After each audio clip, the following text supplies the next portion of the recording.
What Was That Like contains adult language and content and is not intended for all audiences. Listener discretion is advised.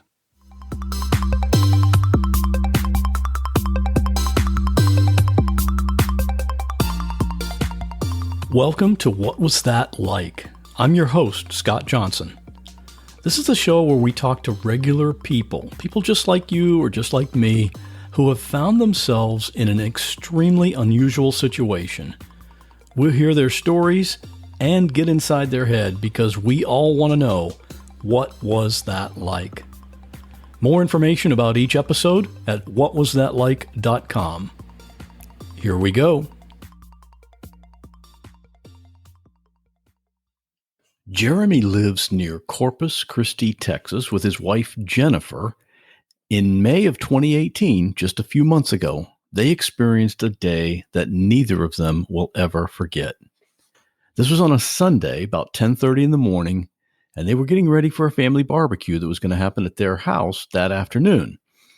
Jennifer was working in their rock garden, and she came across an aggressive snake. But it wasn't just any snake. This was a Western Diamondback rattlesnake.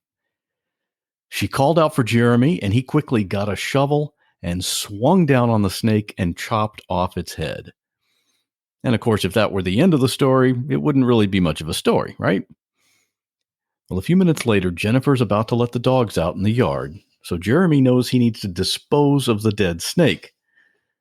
As he reaches for a nearby stick, the severed head of that rattlesnake jumps toward him and bites down on his right hand.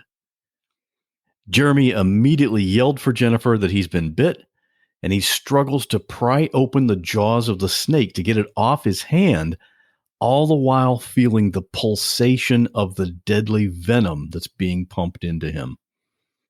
Jennifer called 911, and they got in the car to meet the ambulance a couple of miles down the road just to save some time. Now, I'll let Jeremy tell it, but what I find fascinating about this story is how life can end so suddenly and without warning. I mean, Jeremy was just doing routine yard work on a Sunday morning, and literally within 15 or 20 minutes, he's waiting for an ambulance to show up, and he's thinking there's a good chance he's about to die. And he's saying his last goodbyes to his wife and his daughter. Just incredible. Partway through the conversation, we'll hear from Jennifer, and the fact that she's a nurse, I think, played a big part in Jeremy being able to survive this. On the website, I'll have pictures of Jeremy, as well as his email address if you want to contact him, and that's at whatwasthatlike.com/11. And you can see additional pictures about this story on my Instagram, which is What Was That Like? And now, let's hear the whole story from Jeremy. Jeremy, have you, before this happened, have you ever been bitten by a snake before? No, never. So this was the first time you hit a home run, huh? This was the very first time, yeah. Wow.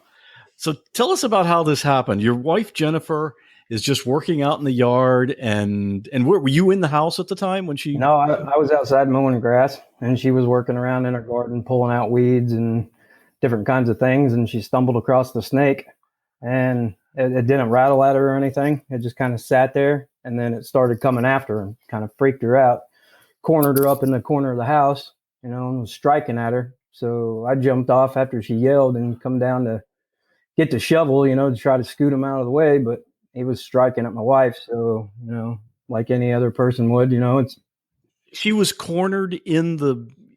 She was cornered outside. Yep, up against the house and in between the garden area. So she couldn't go anywhere without going past... Go anywhere. Oh, nope. Man. So you came in as the knight in shining armor with the big shovel. So you literally you decapitated this snake. I did. After trying to scoot him away, he was too aggressive and just wanted to bite something. So I cut his head off, tossed him to the side in the garden, and we figured it was done then. You're in Texas. It's pretty common to see snakes, right? It is pretty common here. Rattlesnakes are pretty common. Yeah. Okay. I'm in Florida. We have rattlesnakes too. Yeah, absolutely. Yeah. Have you seen them on your property before? A rattlesnake, no, but we were camping down here when we first came down to Texas, and there was one on the front porch of our camper when we come outside, just a little baby one. But I hear about them all the time. I see them in the roads, driving up and down the road. You know, they're out there. Mm-hmm. It's just something you got to be aware of. Yeah, Right. yeah. Okay. Absolutely. So you came over and chopped the head off of the snake, and obviously that put the snake out of commission. He wasn't moving or attacking anymore. I mean, he was squirming around like, you know, some like a chicken with his head cut off. Okay. But he wasn't striking at anything anymore. You know, the head was laying there. The body was separate. The body was still wiggling. You know, we thought that was over. So as far as you knew, he was completely dead. As far as I knew, he was dead. Now I've learned that you dig a hole and you bury that head first, you know. But, you know, I figured it was okay. Done deal. My wife yelled out to me, say she was going to let the dogs out. So that was after she'd been in the house for a while. So I reached down to grab this stick laying out in the garden because I got just little dogs. Reached down for that stick and to move the head off the sidewalk. And before I even got to the stick, the head was on my hand. And it was probably a foot or better that the head and what neck was left jumped onto my hand. It moved a distance of about a foot to get to your hand? Of about a foot to get to my hand, yeah.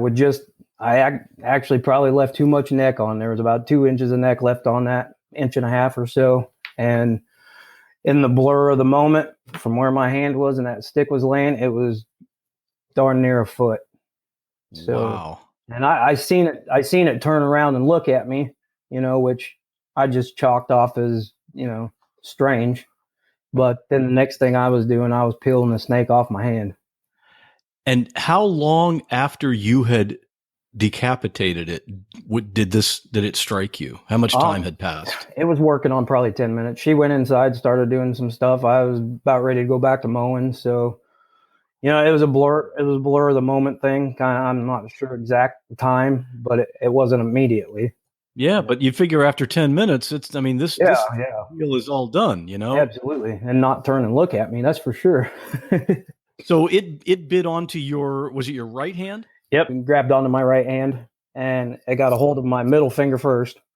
And I finally got it pried off after a couple minutes of struggling with it. Well, then somehow got a fang into my ring finger and I let go and back at it again, trying to peel off. So I stuck my fingers underneath of its front of its mouth and between the fangs, got it flipped off of there finally. And by that time, my wife was running out, you know, because I've been yelling, I'm bit. Mm-hmm.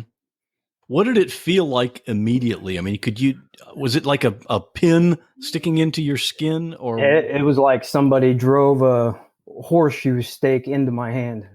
It was an intense amount of pain, and it felt like my whole hand was taken over, almost like a stake being driven through the middle of my hand. And then 30 seconds after that, I started going numb, could barely walk. I mean, it was an immense amount of pain. And I could feel the venom going in, which made it even worse. You know, I could feel his mouth pulsating and things working, you know, and my hand filling up with junk, venom, you know. So it was strange. Yeah, because it's more than just the tooth of an animal going into your skin. Absolutely. It's the venom that is now. So Jennifer obviously heard you calling out that you've been bitten. Yeah, and she's a nurse, right? She is a nurse. Yes. Okay. So what did she do when she first came out? Immediately, she assessed the situation and she looked at me and knew that immediately I had to get some help. So she dialed 911 right away while she was trying to get me to the car. You know, she stayed level-headed and focused. She does. I mean, she's great. She stayed level-headed, tried to keep me. She was talking to me. I was talking to her. You know. So the tables kind of got turned. They did. I mean, first you were saving her, and now she's saving you, right? Yeah. We're each other's knight in shining armor for sure. All right, so you got in the car, and the plan was she was on the phone with 911. She was on the phone with 911, and dispatch told her to meet us down at the road. You know, we were going to go to Lagardo, which is a couple miles away, to meet the ambulance. Well, the ambulance, I ended up going out of it, and things quit working. I could no longer see. I couldn't hear anything. I couldn't talk. She said I started going into seizures. I can remember coming to in the church parking lot while we were waiting on the ambulance. Some guy, first responder, came out of the church and he was doing chest rubs and stuff to try to keep my heart going. By that time, I was a mess. So you weren't really even fully conscious. No, we got down 2 miles down from my house and I was already going in and out of consciousness.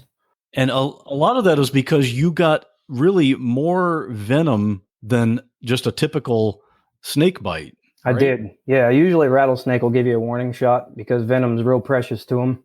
So had I left the head on, we probably wouldn't be sitting here today.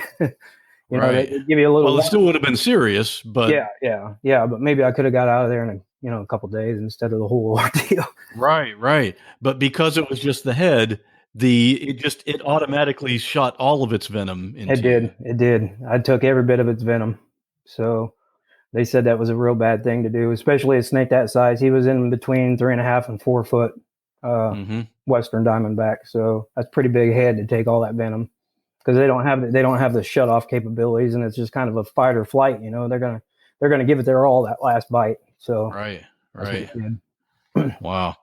So you went down and met the ambulance, and the plan was they were going to transport you in the ambulance to the hospital? Yeah. They were on to meet us, as wherever we could meet because they wanted to get us on the road as fast as they could. So they were dispatching out of there. They met us at the church. They assessed the situation. I don't know how long time went by. And we were sitting in the church parking lot waiting for the ambulance, which seemed like it took forever, coming a couple miles down the road.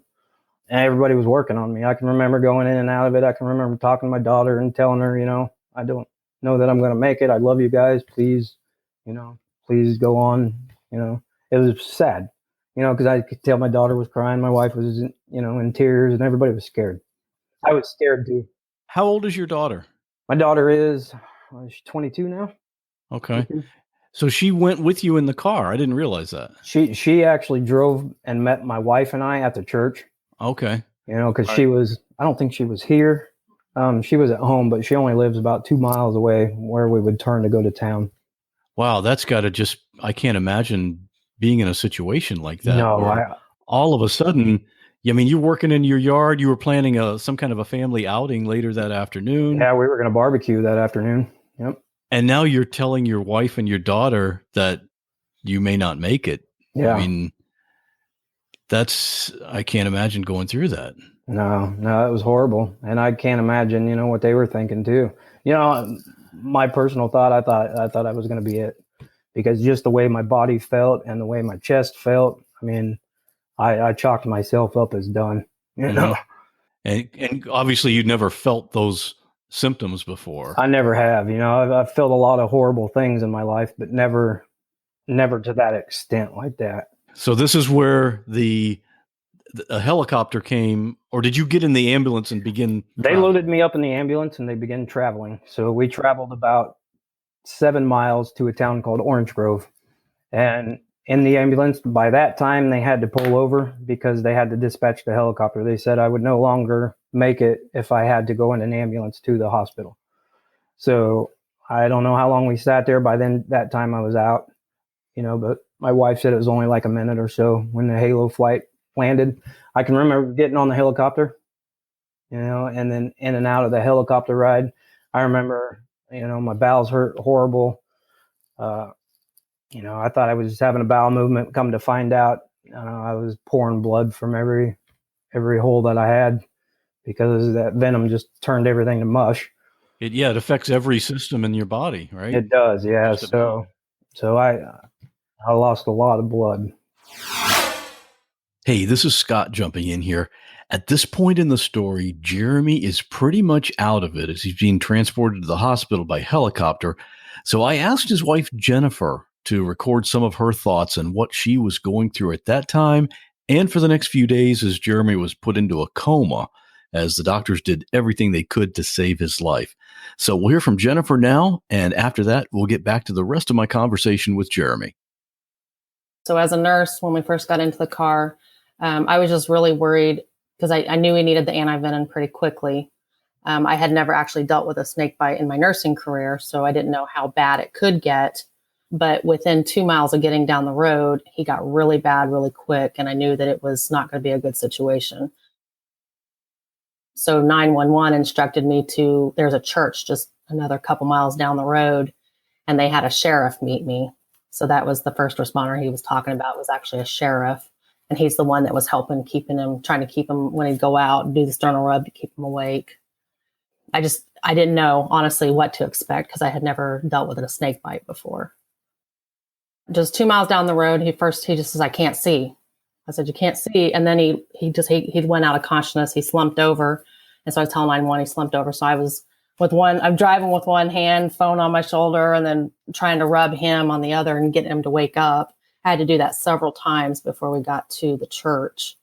He was bad.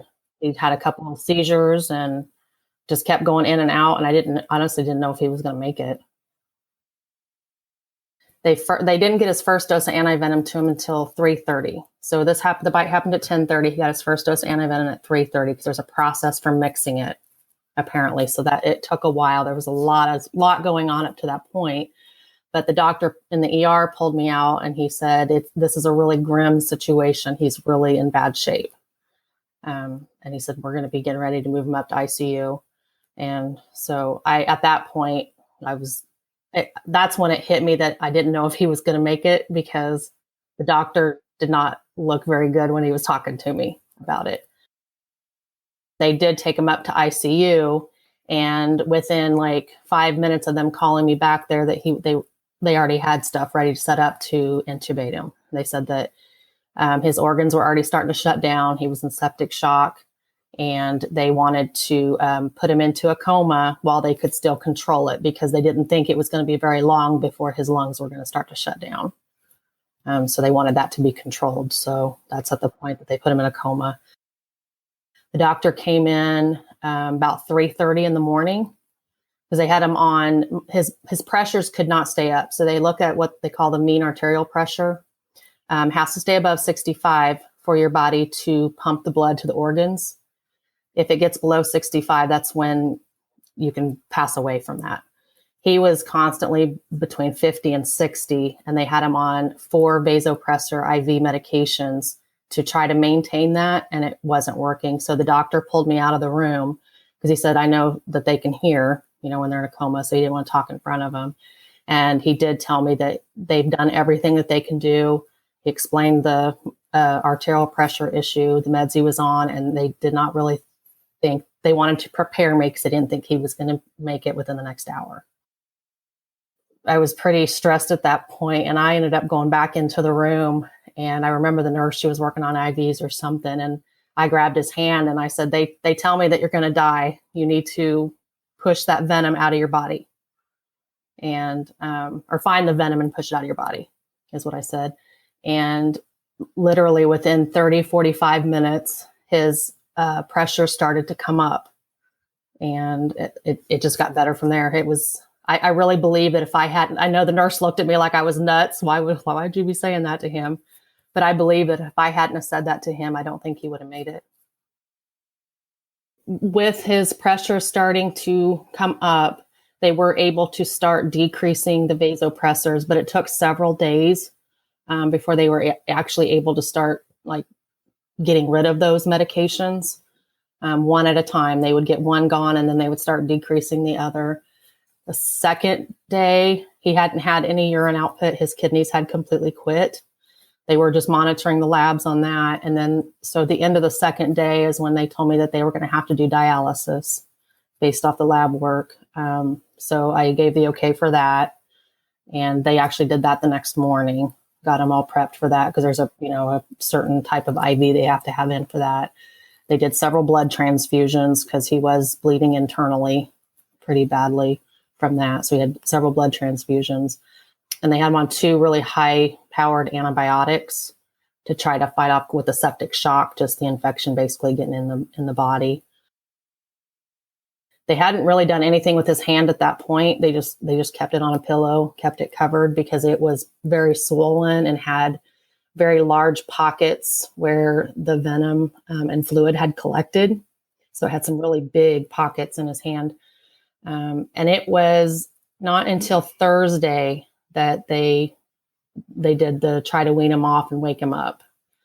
Basically, Thursday is when he was stable, and his labs had, because they said they had to keep doing the antivenom, and they worked with Poison control. Yeah, the hospital worked with poison control, calling every couple of hours, going over lab work, deciding if the next dose of antivenom had to be given over that course of time. By Thursday is when the lab work started to level out. It wasn't improving, but it wasn't decreasing anymore. And so that's what they look at to decide if the antivenom's working. So Thursday is when they decided they could pull him out of the coma and started decreasing his meds for that. So I saw him come out of the coma. They had to reduce his medications to basically wake him up. They have to leave the tube in to help breathe. And they have him breathe also so he can try to breathe over the machine. And that's how they decide whether or not he can safely come out of the coma completely. So once they did that for about an hour or so. And then they decided that he was good enough to pull the tube out. And so that's when they pulled the tube out. And they did ask him if he knew what day of the week it was. He thought it was Monday. So he thought it was the next day, even though it was Thursday. He was very disoriented. He didn't remember the snake bite. So we were kind of having to remind him of what happened. It took several days for him to actually put it all together and remember everything that had happened. Do you remember anything while you were in the coma? Hearing anything or anything at all? I don't remember anything at all. I'd like to say I remember, her talking to me and I can hear this voice, and I don't remember absolutely anything. Part of what she said was when they told her that you're probably not going to make it. And she came in, and the phrase that she used is she told you have to push that venom out of your body. And of course, you may have heard it and just not remember it now, right? Absolutely. Yeah. Because I feel that you can hear things, I didn't remember it, but I'm hoping I heard it. I must have, because it was either death or push that venom out. So when you first woke up, obviously you were a little, or maybe a lot, disoriented. What was that like when you came out of the coma? It was like being at a circus. I would be, when I was conscious, everything just had a different turn on it. The lights, it was strange. It was like a big dream. And it took quite a few days for me to even asking her every day, what happened? Hi, what are you doing here today? Am I getting to go home now? I was pretty. But you knew you were in the hospital though. I did, but even at that time, even being in the hospital, I would think all of a sudden, I was waking up out of my bed at home and I'd be right back there in the hospital. So it was real strange for, the first few days were pretty bad. How long was it before you kind of got oriented again so you knew what had happened and what was going on? After about the fourth day of waking up from a coma, and some of the swelling going down, I started to realize what was going on, and then it hit me, and the severity of the issue is kind of hit home then.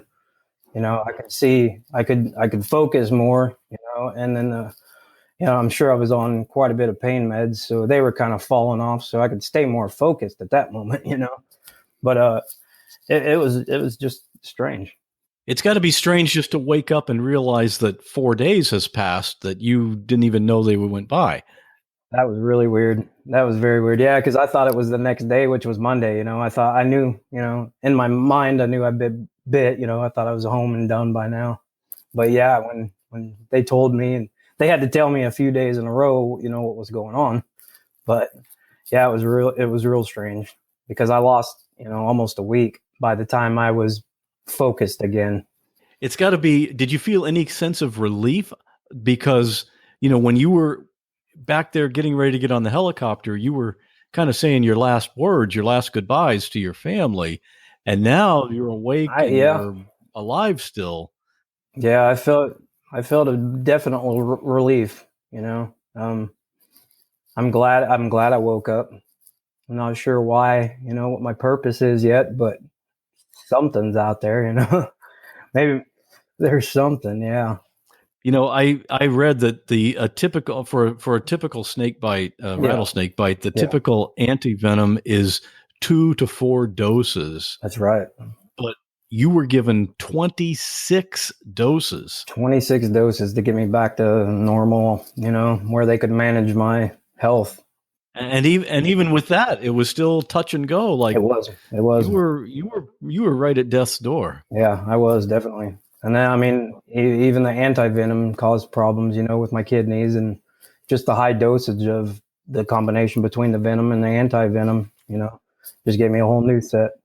Let's talk about that, your recovery since then. Now, this happened in May, right? At the end of May. Mm-hmm. And as we record this is, we're in the middle of November. So it was several months ago. It was.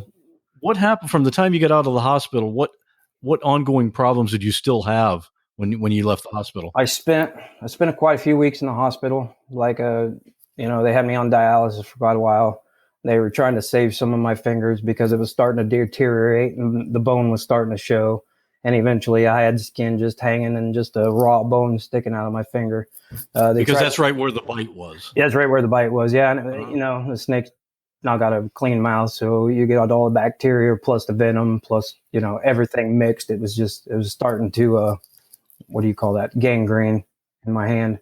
So they put me in a hyperbaric chamber, and I did that every day for a couple weeks. And what is that? What's a hyperbaric chamber? A hyperbaric chamber is they take you down to a low pressure to take all the pressure out of it. It's like going, I think they said it's like going 100 foot underwater was what pressure I was at. And then they pump it full of oxygen. It's supposed to help, it's supposed to help your body regenerate, being at those pressures, but it didn't work. Before that, they actually did a skin graft. They took a skin graft from the lower belly and tried to skin graft one of my fingers that was going pretty bad. Well, the skin graft didn't take, and then that's when they started the dialysis. So I did that for a while. And they couldn't get it fixed. I went to my hand doctor, the surgeon, and he tried to take care of it. And eventually he's like, your finger's got to go. We got to take it off before it causes any more infection inside, because I was on pretty powerful antibiotics and, still having problems.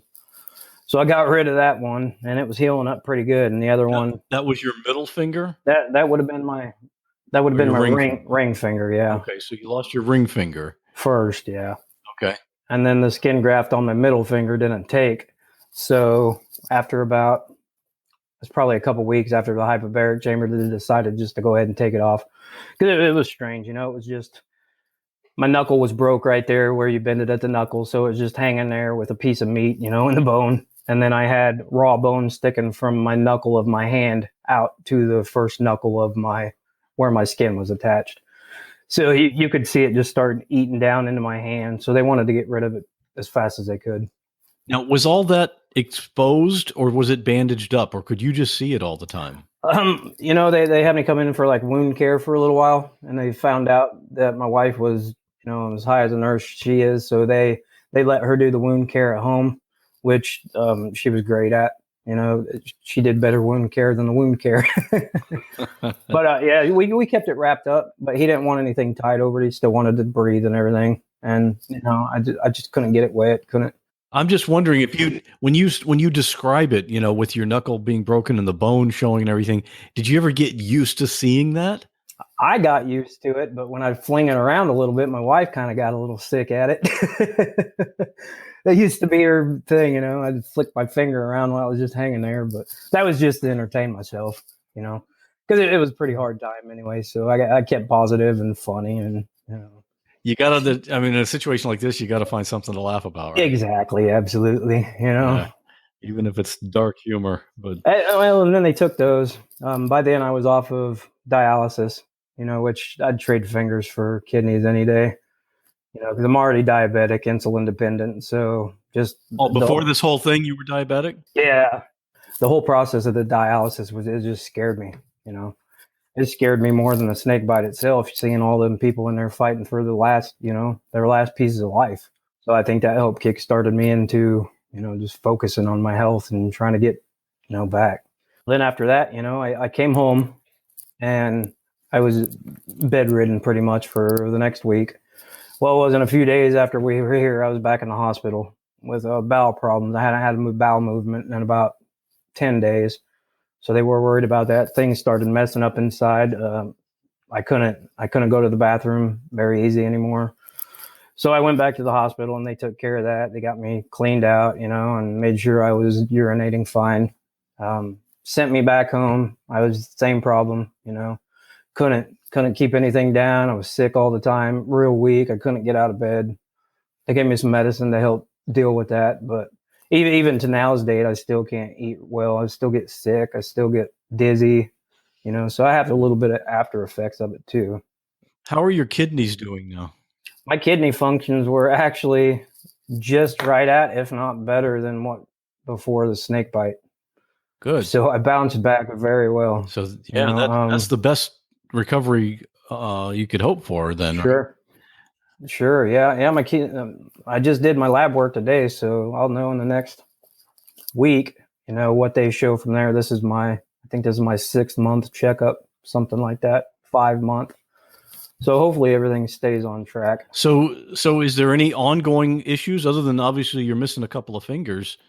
Yeah, I do a lot of remodeling, so that holding that hammer has been a little rough. Oh, you got to relearn things, huh? What's been the biggest adjustment to your everyday activity missing those 2 fingers? Everyday activity missing these 2 fingers. I just have to relearn how to hold everything. A cup of coffee, I can no longer hold because you hold it with your first finger and it just wants to turn. Writing, I'm right-handed, so that's been a real learning curve to hold it between the 2 fingers, and then I kind of got to hold it with my other hand to shape my hand. So those are kind of everyday things. And then, it may sound funny, but time for the BM time, I'm right-handed. So that's been a little bit odd to get used to for the left hand. So are you starting to become a little bit ambidextrous now? Absolutely. Because you're forced into it. I'm forced. Yeah. There's, even when I do use my right hand a lot with these 2 fingers and the thumb, I get super worn out. My hand cramps, it kind of draws in from a previous issue. I had Guillain-Barré about 7 years ago. I got a lot of nerve damage from, so my pinky draws in. So it's just kind of my 2 fingers. So they get worn out. So you're using different muscles than you normally would. Yeah. And it reminds me of somebody with real bad arthritis, the way my 2 fingers kind of work now. They have to do everything. Yeah, so you've got a few ongoing things, but still, boy, it could have been a lot worse. Yeah, absolutely. Yep. And it was headed that way. Luckily I'm here. What would have been the correct way to get rid of that snake's head? Now that I know, see, I grew up around snakes. I didn't want to kill the snake. I just wanted to move him. But I felt like my wife, her life was in danger. So the correct move would have been to dig a hole, right. It was a rock garden that we were working in, but digging a hole about 1 foot and burying the head immediately. That would have been the correct version, instead of leaving it on the ground, or trying to move it with a stick, or, that would have been correct. Buried in the ground. But you were trying to get rid of it. Were you partly concerned because maybe your dogs would find it? I'm very concerned. My dogs are they're very aware, and they would have went straight to that head. And no, I've got a service dog, and he would have picked it up, defending me, standing next to me. So I don't know that they could have survived it. Hopefully it would have given me all the venom and they would have been fine. But I was worried if one of them got bit, it would have killed them, Right. So I reached down for that stick, and the stick was large. I never in a million years figured that snake would have done that, turned around and got me like that. Yeah. When it was that far away from you, especially, it's wow. Yeah. The correct way would be been to bury it, but we had met somebody afar that had the same thing happen to him. He was carrying it with his shovel to the burn pile, and it somehow slid down the handle and latched onto his hand with carrying it on the shovel. So we talked to him quite a bit too and became friends, and it's just, you never know what kind of things can happen. What a weird thing to have in common with somebody. Right? Yep. Is there any one factor you can think of that meant you survived this rather than dying? One factor, right? Just the love for life. I'm super positive. I'm a very good neighbor, friend, family. I think I'm here for my wife. Me and her have been a bond for 27 years now. So I definitely wouldn't want to leave her behind. I got 2 new grandbabies, I got purpose here to come back to. You got a lot to live for. Yeah, that's for sure. That's great. All right, Jeremy. Well, I appreciate you coming on and telling your story, and I'm glad things worked out the way they did. Okay, thanks, Scott. I appreciate it, man. Thanks for listening to this episode. My goal for each show is to introduce you to people and stories that you just won't find on other podcasts. If you want to help support the show, you just need to subscribe, and that way you'll never miss an episode. You can click on any of the subscribe buttons on the website, which is whatwasthatlike.com. You'll see all the links right there at the top where you can subscribe directly to this show on Apple Podcasts, Google Podcasts, Google Play Music, Spotify, Stitcher Radio, or on whatever app you use to catch your podcasts. And you'll see there are also links to Twitter and Instagram, so you can follow us there, and I hope you do. And if you really want to connect with me and get in on the discussion with other listeners to this show, you can join our private Facebook group. You can find that at whatwasthatlike.com/Facebook. And of course, you can always email me directly at scott@whatwasthatlike.com, or just go to the website and click on Contact. I'd love to hear what you think of this episode or a previous episode. Thanks again for listening, and I'll see you on the next show where we'll once again ask the question, what was that like?